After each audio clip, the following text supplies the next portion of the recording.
Hi, this is David Lowrey with Stress Free Property Management. I'm one of the owners, and the topic of this video, as mentioned in the title, is just what a 40-year real estate veteran taught me one day when I was at dinner with him. And it's a valuable lesson I've been using throughout my real estate career, and it's made a nice difference, especially in a market like this where prices are higher, it's a hotter market, it's more of a seller's market. So what happened was I went to a seminar probably 8 years ago, just deep in the Great Recession period, when the hedge funds and private equity were buying up tens of thousands of single-family homes through foreclosures all throughout the country. And I went to this real estate seminar and went out to dinner with a couple of the speakers, and we all got to talking, and this topic came up. And so we went around the table, and everyone had to give their opinion on whether or not this new players in the market were going to succeed.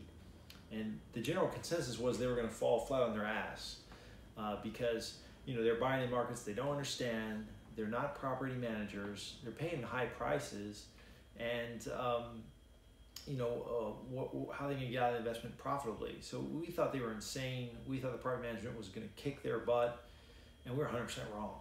Oh my God, we were epically wrong. They made billions, but that's another story.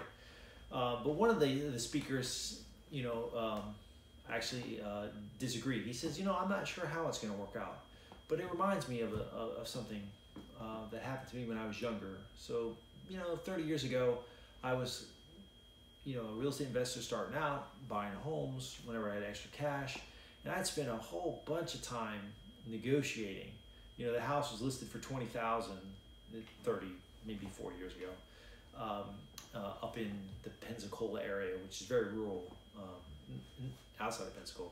So anyway, inexpensive homes, and I was like, I would go back and forth, and I would walk from houses that I couldn't buy for $17,000.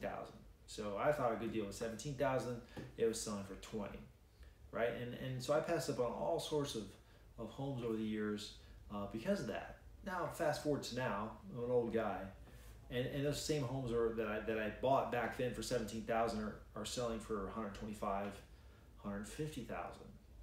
He said, did the $3,000 really make a difference? And the answer is no. And I never quite thought about that. So the lesson I took from that was, if it's a reasonably decent deal, and I want to own the property long term, it's concrete block or it's brick. I think of it in northern Florida, it was brick.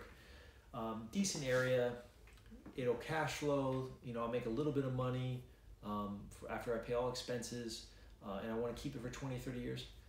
Don't stress so much about getting it for the absolute cheapest price. If I pay 5 or 10%, or maybe even a little more, and I still can make a little money on it, and it's a good keeper, buy it.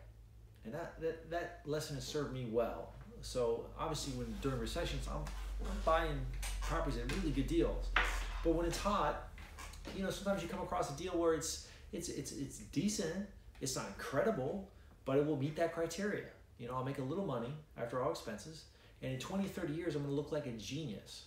Because keep in mind, my philosophy is that a property will triple in value over 30 years. Now, obviously, what happened in Pensacola, you kind of a more unique circumstance. It was rural, not quite known. That's not going to happen generally.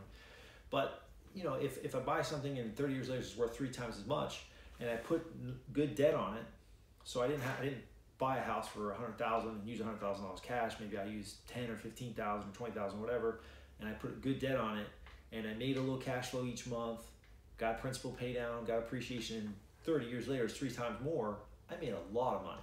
So anyway, long story short, that's the story. Don't get too caught up. If it's a decent deal in a relatively hot market and you want to keep it, buy it. As long as you make a little bit of money on it, just don't buy 100 of them. So hopefully that will help you. Thank you.